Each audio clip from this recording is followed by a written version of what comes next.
একদিন এক যুবক বাদশার দরবারে গিয়ে বাদশাকে বললেন, হুজুর আমাকে একটি চাকরি দিন, একটি চাকরির আমার খুবই প্রয়োজন। বাদশা তখন তাকে জিজ্ঞেস করলেন, তোমার কি এমন যোগ্যতা আছে রাজ দরবারে চাকরি করার মতো? লোকটি তখন বলল, হুজুর আমি মানুষ থেকে শুরু করে পৃথিবীর প্রত্যেকটা প্রাণীর মুখ দেখেই তার বংশ পরিচয় বলে দিতে পারি। বাদশা তখন মনে মনে ভাবলো, বাহ ভালোই তো, খুবই বিচক্ষণ ব্যক্তি, তাহলে তাকে একটি চাকরি দিয়ে দেওয়া যাক। বাদশা তখন তাকে তার ঘোড়া শালের প্রধান বানিয়ে দিল। কিছুদিন পর বাদশা তাকে ডেকে বলল, আচ্ছা বলো তো আমার ঘোড়া শালের প্রধান ঘোড়াটার জাত কেমন? লোকটা তখন বলল, হুজুর আপনার ঘোড়া শালের প্রধান ঘোড়াটার জাত ভালো না।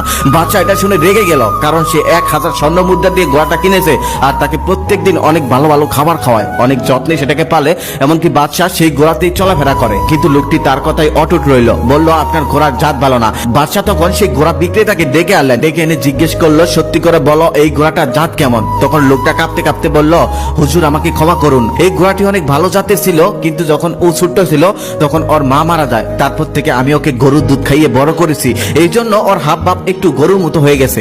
বাদশা তখন সেই লোকটাকে 100টা মুরগি উপহার দিলেন আর বললেন, তুমি কিভাবে বুঝলে এই ঘোড়াটার জাত ভালো না? তখন লোকটা বললেন, এটা তো খুবই সহজ ব্যাপার, কারণ ঘোড়ারা সাধারণত মাথা নিচু করে খাবার মুখে নেয়, কিন্তু মাথা উঁচু করে খায়, আর এই ঘোড়াটা গরুর মতো মাথা নিচু করে খায়, এই জন্য আমি বুঝতে পেরেছি এই ঘোড়াটার জাত ভালো না। তার কিছুদিন পর বাদশা তাকে আবার ডেকে পাঠালেন, ডেকে বললেন, আচ্ছা বলো তো আমার রানীর জাত কেমন? লোকটা তো তখন পড়ে গেল বিপদে। লোকটা তখন বলল, হুজুর এটা কি না বললে হয় না?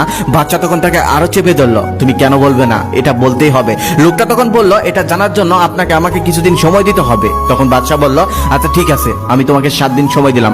7 দিন পর আবার লোকটা হাজির হলো। বাদশা তখন বলল, 7 দিন তো শেষ, এবার বলো আমার রানীর জাতটা কেমন? লোকটা তখন বলল, হুজুর আগে আমাকে আপনার কথা দিতে হবে, আমার কথা শোনার পর যাচাই বাছাই না করে আপনি কোনো অ্যাকশনে যেতে পারবেন না, আমার উপরেও না রানীর উপরেও না। বাদশা তখন কথা দিল। লোকটা তখন বলতে শুরু করলো, হুজুর রানীমা কোনো রাজবংশের মেয়ে নয়, উনি একজন সাধারণ ঘরের মেয়ে। এই কথাটা শোনার পর বাদশা রেগে গেল, চিৎকার করে বলল, আমি নিজের চোখে দেখে, এমনকি আমার বাবা দেখে শুনে অন্য রাজ্যের একটা বাদশার মেয়ের সাথে আমাকে বিয়ে করে দিয়েছেন, আর তুমি বলছো সে কোনো রাজবংশীয় মেয়ে না।